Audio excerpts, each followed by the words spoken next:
Welcome to this Facebook live session. Today I'm in a fun mood and hope to have lots of fun time. Guess the festive season is having its effect on me. Well, there is a disclaimer to this session. Take this session with a pinch of salt. It is a fun and sarcastic take on many things that we do in our life. So let's first see what do I have in store for you. So what I have today for you is I'm bringing to you the 7 bad habits of highly ineffective people. It is also from a book. It is a book written by Richard McDonald. I have mentioned in past that I love to read. So many years ago, while I was browsing through a bookstore, looking for an interesting read, more as a gift for myself on my birthday, I came across this book. I found the title itself so amusing that I just couldn't resist picking it up. So this is the book I'm going to talk about. Yeah, it looks a bit old, and like you can see when it was bought almost 18 years back. So this session is a fun take on the way we look at things and what we aspire for. It has a strong and compelling message too. So do not miss the message in between the lines and the underlining thoughts. So we all watch TV or read magazines or browse the internet, go through WhatsApp or watch some, OTT platform. Basically, we all indulge in some type of fairyland. You'd wonder why I'm calling it a fairyland. When you are indulged in any such activity, we come across a larger than life story through be it movies, be it web series, serials, or we read about great achievements and in the process even see or watch ads where we have some awesome looking, slim, well-dressed models. In fact, I have seen series where the characters go to sleep with full makeup on and wearing heavy jewelry. And when they get up in the morning, their hair is in place. And if they, nothing is amiss, as if they have just come back from a parlor or salon. And this goes for both men and women. When I get up in the morning, even if a ghost sees me, they'll get scared and run away.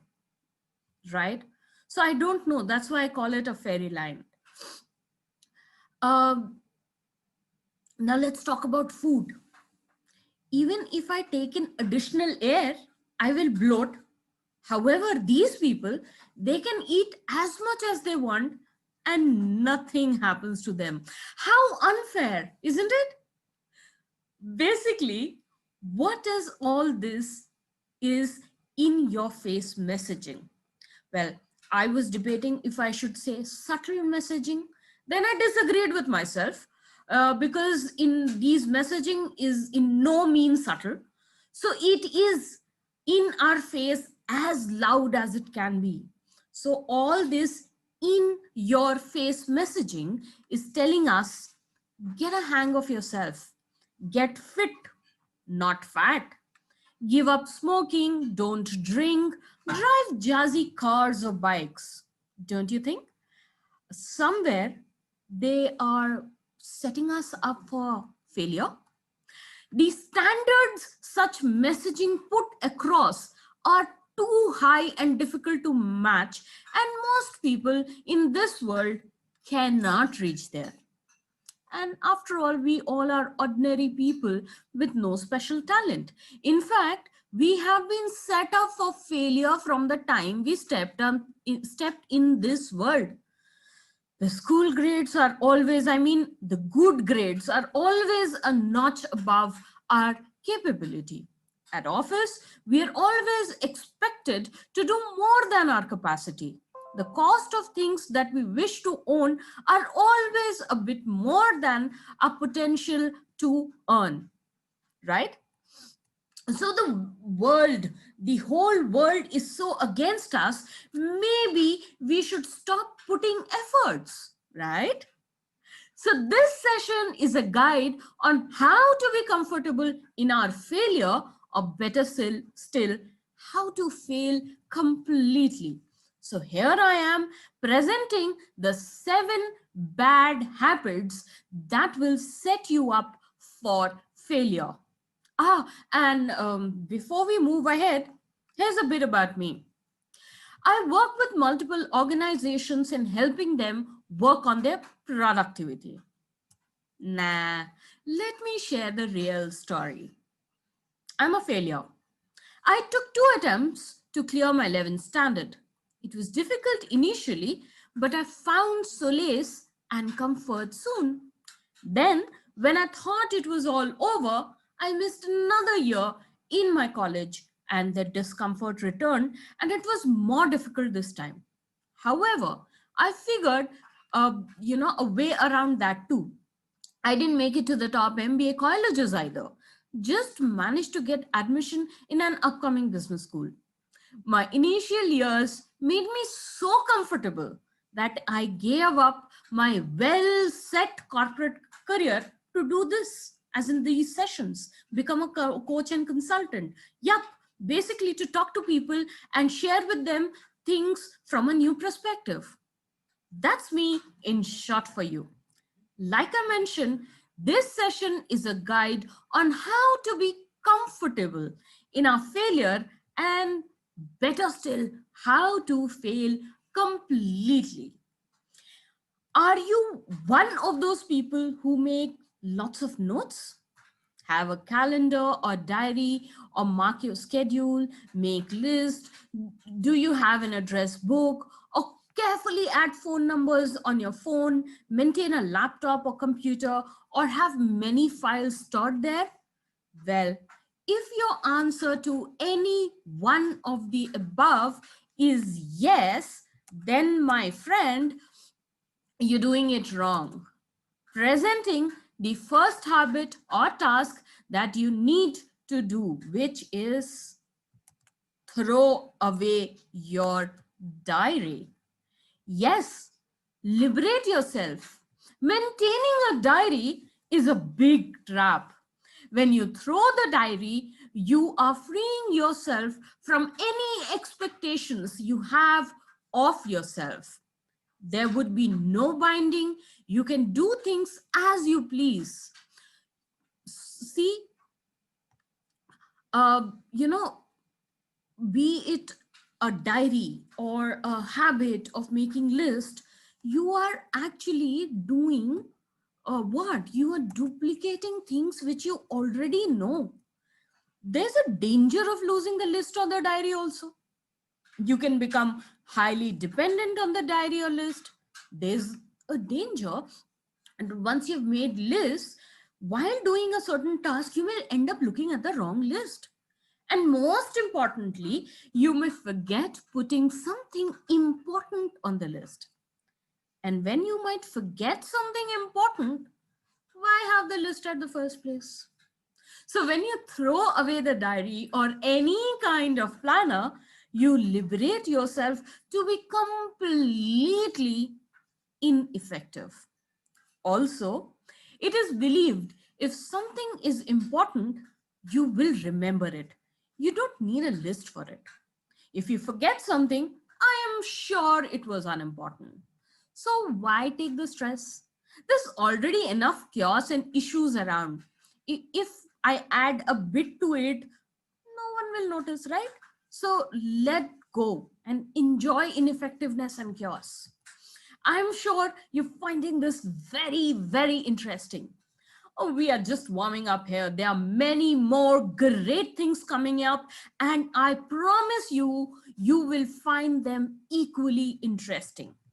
The next thing you could do is, well, which brings us to the second one, which is, you saw it right, always tell the truth. Let's face it, telling lies is not good for anyone. I can't recommend it. And publicly, never.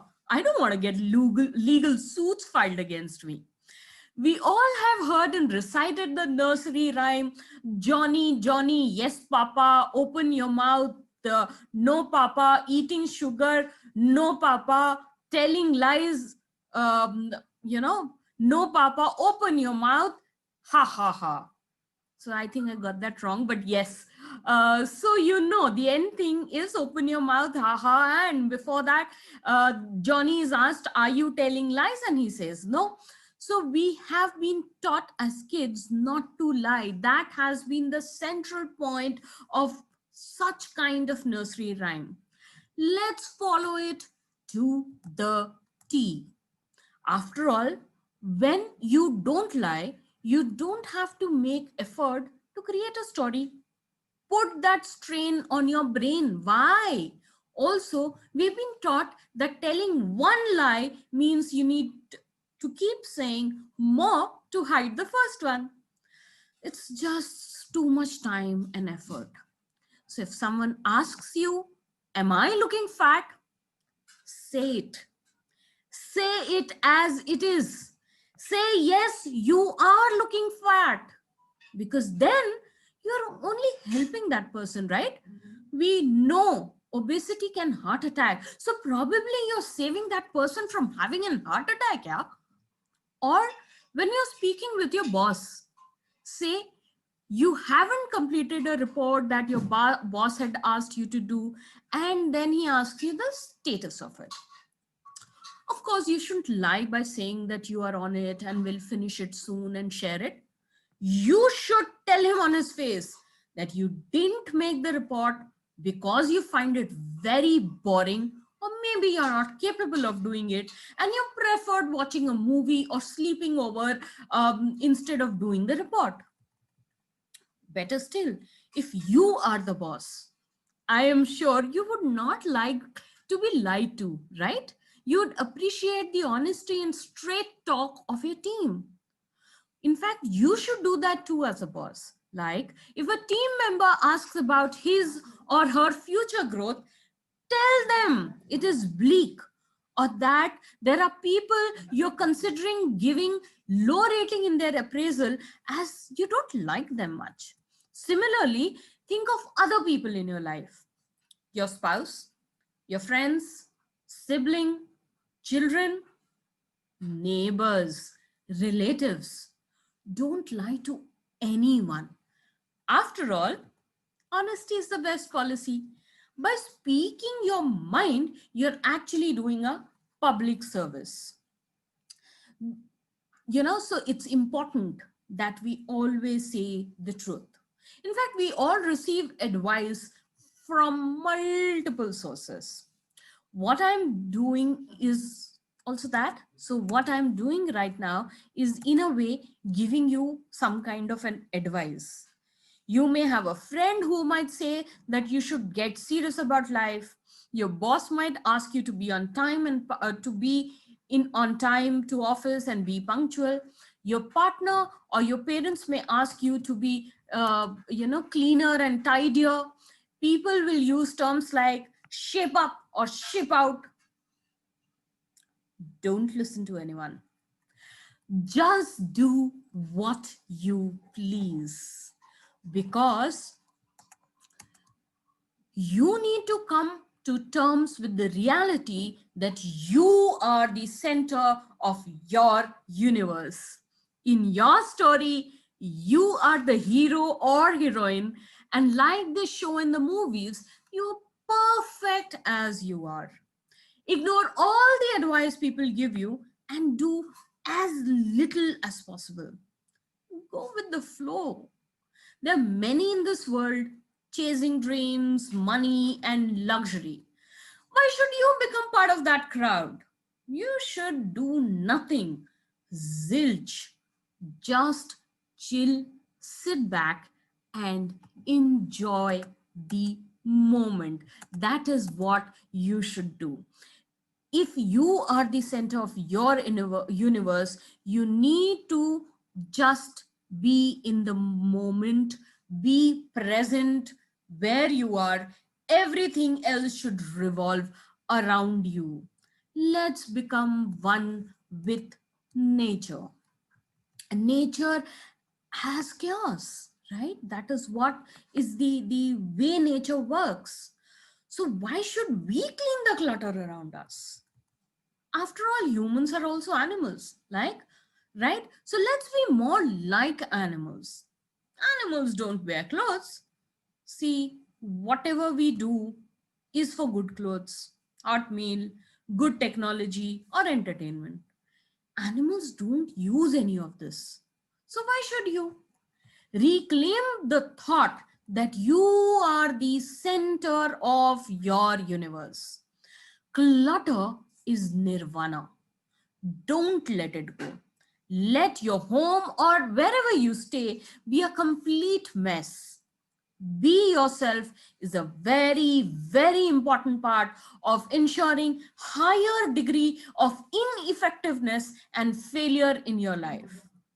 These are few, there are few facets of ineffectiveness, and you should keep them in mind. Like, no one can ruin your day without your permission. Unless you let them do it, it won't happen. Others can stop you. However, they can do so only temporarily. It's only you who can stop yourself permanently. It's always in your hands. Success stops when you do nothing. So don't do anything. Life is a journey, not a destination. So just enjoy and do no work. There are many more traps that you need to overcome to be completely ineffective. People will always ask you to do something for them. Everyone around you will demand your time and would want you to do stuff for others. Don't fall into that trap. We all are sensitive people, and I'm sure none of us want to hurt anyone. Hence, instead, how to come out of this trap. When someone demands your time and attention, what should you do? Well, here is the simple answer. Yes. Never say no. No is such a negative word, I tell you. Yes is so positive and empowering. It's reassuring and it's also authoritative. When someone asks you to do something, always say yes. Of course, after that, you can forget about it. You can overpromise and underdeliver, right? It's always a choice you can make. It's all in your hands. At least you will be making people happy by saying yes. And you know what? That is what counts. But we just now learned to be ourselves. You might ask, well, yes. But then, how does it matter if things don't add up or make sense? The idea is to be as ineffective as possible, right? So, if you remember, as a child, you were told no so many times. It has got hardwired in our system. Let's break that shackle and start saying yes to everything and everyone. Just by saying yes, your value in eyes of people around you will go up many folds. When it comes to actually doing the things for which you said yes, just fib it. You can always say, yeah, it's all under control, or I'll get it done tomorrow. We all know tomorrow never comes. Or you can say, I'm on it, don't worry, right? So if you say no, you're hurting the person right away. You won't have the option of letting them down gently later. But by saying yes, you're giving them happiness in that moment. When later the task is not done, you can always lie to them. After all, you have the right to be yourself. Again, one may ask that by lying, I am telling you to do exact opposite of what we learned earlier. That is always say the truth. So I'd repeat, dude, this world isn't a perfect place. Get real. Things are not always flowing from one to another, and there are many contradictions in life. More the contradictions and confusions, more is the effectiveness. Ineffectiveness. Yes, you got me there. So, more the contradictions and confusion, higher is the ineffectiveness. So, stop looking for random logic. By saying yes, you're keeping alive the flexibility of saying no later. Not to forget the goodwill being created and giving hope to people that their problem can be solved. However short lived that hope is, but still exists, right? Now, speaking of problem, I have to share this story with you. You know what happened recently? My computer dished me. Well, it was giving me problem for a while, but I was ignoring it. It kept getting slower and there were issues in starting the CPU, and then one fine day it stopped responding. I had read somewhere that computer shops replace your old computer for a new one. So I went to the shop near my home, but I tell you, it was so difficult to deal with them. They were asking so many questions about the computer that I just couldn't comprehend any of it. Finally, the salesman smiled and told me that, I should not worry. He said, "We got this, ma'am. We will take care of your computer and give you a new one and do all the needful calculations, etc. at our end. You can trust us." This made so much sense to me. Why should I bother about things I don't know much about? The experts will do the work, and I get the best stuff, latest technology, computer, without having to use my brain much. And as a result, I'll be able to flaunt this new computer in front of my friends. They all will be so jealous. And you know what?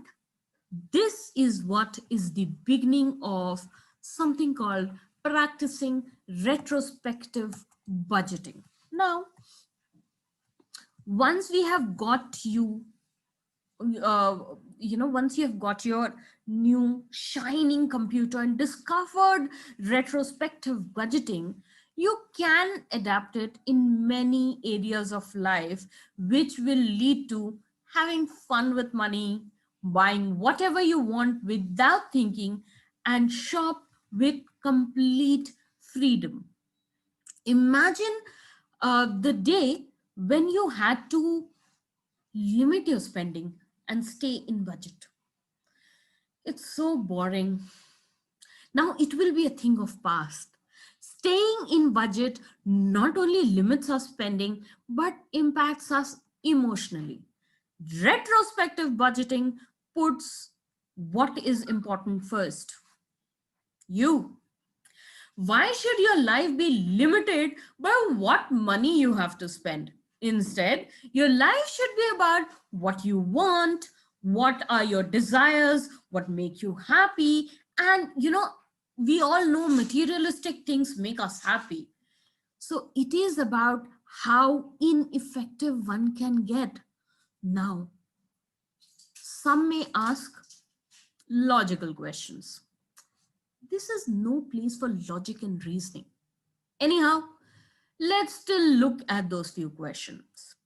Is retrospective budgeting for everyone? Yes, most definitely. If we all start practicing first and think of the budget later, it will soon become a trend, a sort of, a norm.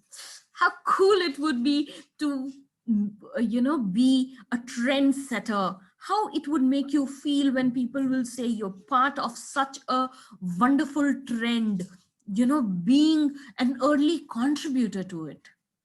Amazing, isn't it? Another question one can ask is, won't it get you in debt? Maybe, but who cares? Everyone gets into debt, so why worry? You should look at being special. Stand tall in the crowd.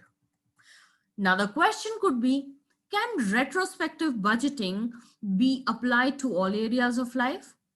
Again, most definitely. Suppose you wish to build an additional room at your place.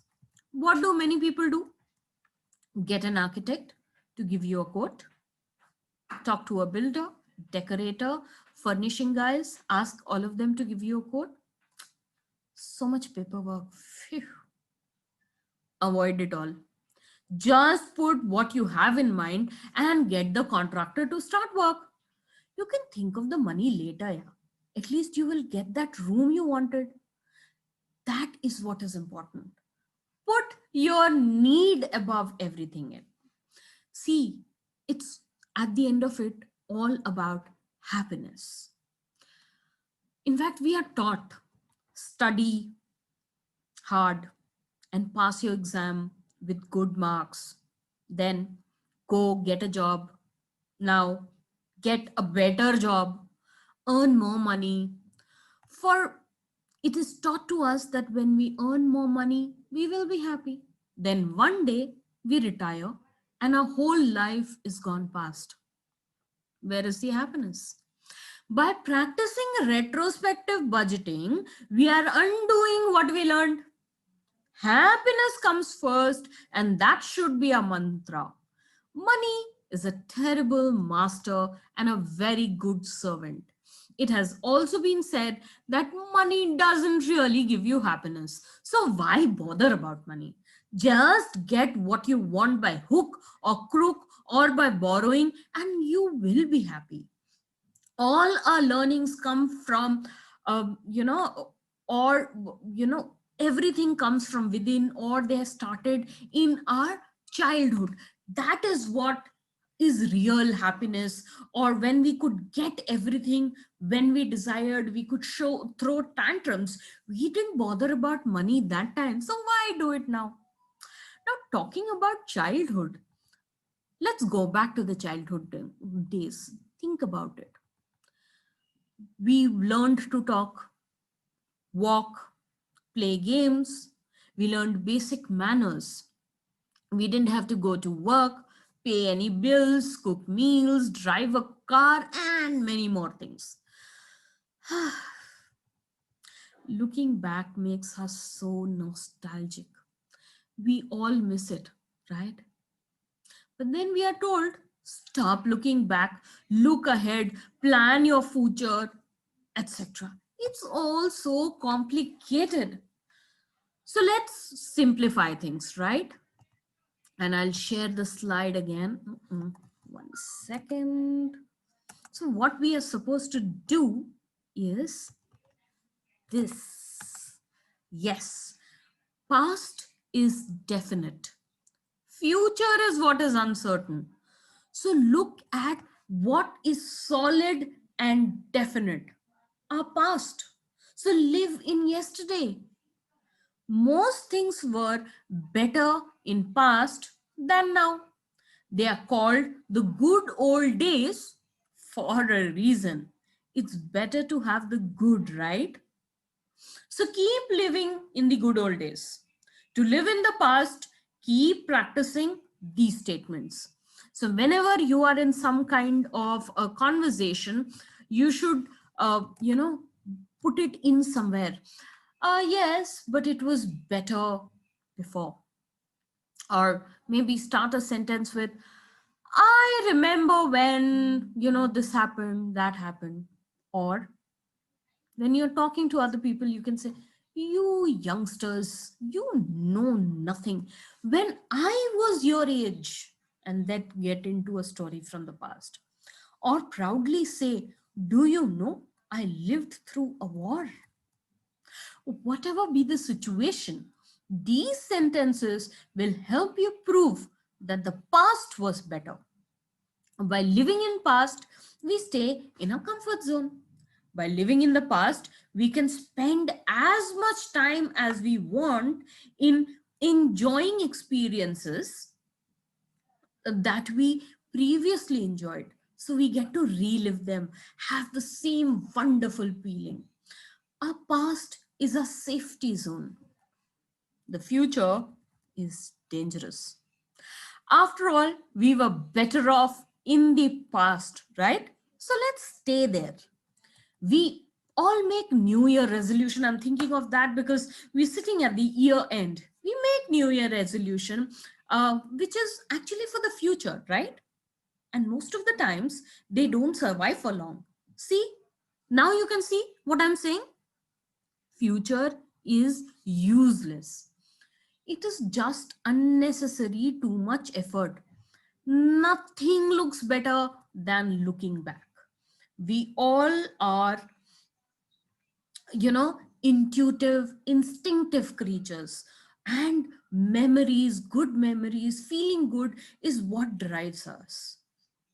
So it is a good idea that you do not listen to other, stay in your own self.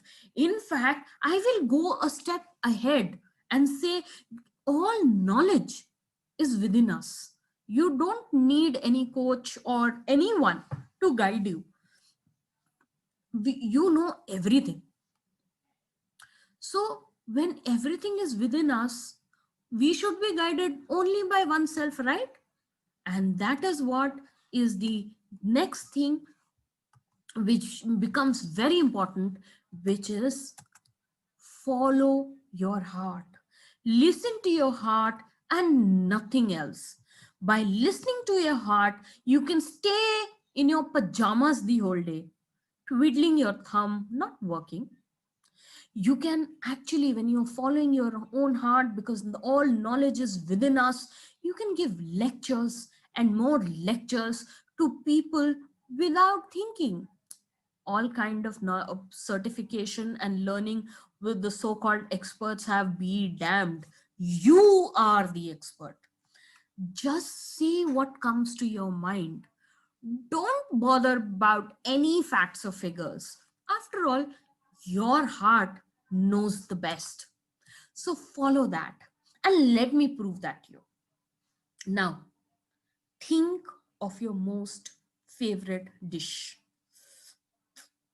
Place a plate of it in front of you. Now close your eyes and take a spoonful of that favorite dish of yours. How does it taste? Divine, right? See, this is what I'm saying. No data or science can describe this to you. It's all heart. Heart rules our emotions, and that is the most important thing. You are most important. Everyone else be damned. So follow your heart and do what makes you feel good. Throw reason out of the window. If you listen to interviews of many successful people, there's one sentence they generally use: follow your heart. So just listen to that one sentence. Don't bother about anything else they say. Pick only this, as this suits us. So when you practice these actions, I can assure you, you will be the most ineffective person there is and be a sure shot failure. Some of you who would have joined the session in the middle must be scratching their head and thinking what this was all about. Well, friends, what I did is what is called as, and I'm going to share a scientific explanation to that. Well, uh, this is called making a fastidious statements, which means I don't really mean what I just shared. Like I mentioned in the beginning, it is important to read between the lines, and this is a sarcastic take on things many of us do. We at times do not realize how our own action harm ourselves. Instead of making things better, we end up doing the opposite to ourselves when we don't have the right know-how of those actions. There are times we receive great insights from a lot of people. However, when we come around to following them, it doesn't work for us. And then we blame the person or we blame the process. But friends, it's not the process that has failed. It is our understanding of it that is not complete. Many times, I'm a business consultant. I have faced this. Some people do not want to, work on themselves. They expect you to do their work. And I face that, be as a business consultant, coach, or as a trainer. I can only tell you the right ways, show you the path, but it is up to that individual to walk that path. There is a saying, if you do the same thing again and again and expect different results, you're just wasting your time.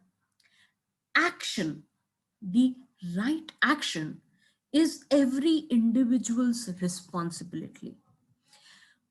What has been noted in the recent times that a lot of times, because action is difficult, changing ourselves from within is difficult, we tend to concentrate more on the presentation or the personality, which is how we look, what we are wearing, than actually working on our character.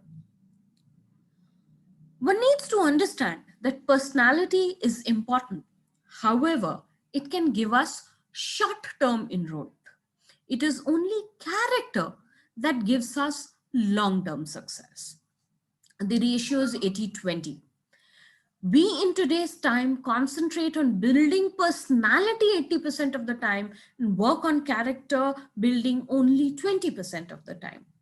The ratio should actually be reversed to ensure long-term success. So work on your character building 80% of the time. And when you are at it and it seems that it isn't working for you, seek expert advice and support. So the session which I did today about the 7 bad habits of highly ineffective people, the purpose of doing this session was only this, to make you understand that there are small things where we go wrong. Obviously, through this session, we extrapolated it and made it bigger and said only this exists and nothing else. But I am sure many of you would have identified with at least parts of what I just shared. We all do it. And it's okay to slip. But what is more important, to have that knowledge that you're slipping and that it needs course correction. Sometimes the investment of time you put to try and work around things by yourself turns out to be costlier than taking help from an expert. It, it is advised that save money and get higher impact, then do it the right way. We look at saving money, losing time. But time is of more importance than money, because time is money. So I would suggest hire an expert consultant or coach to help you take through the process and ensure you address the blind spots. A lot of times, and probably some of you would have noted that the points I covered today were things which you never thought about are actually making you ineffective. That is what is a blind spot. A coach or a trainer would be able to help you identify those blind spots and do a course correction. We may start well when we are doing things on our own. However, any or few missteps can undo all the good work, and it may seem there is no progress, or sometimes worse happen, things deteriorate. So you are actually saving something and losing much more. Like, we go to the doctor if we are unwell, right? So hire an expert that will help you build better habits and help you being more productive. So when I say this, it's not necessary that there is a particular person you need to hire or it's only me you have to hire. Hear people, understand who you can relate with better, and get them, because they will definitely help you be more effective, save your time, and in the long run, save money. In short, you will be more productive both in your personal life and professional life. And now, talking about productivity, I have something to share with you, which is that I will be back next Sunday with a summary session on the 7 habits of highly effective people based on the book by Stephen R. Covey. Do join me to know more, and by the end of the session, I'll be sharing a special way in which you can ensure that you are able to follow the 7 habits of highly effective people well and build better success for yourself personally and do better at work too. The session is open to all and for all who wish to be more productive in their area of work or in personal life.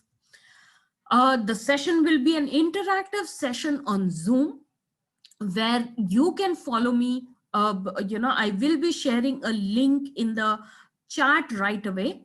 This is the invitation to the Zoom meeting on next Sunday, which is the first Sunday of the new year.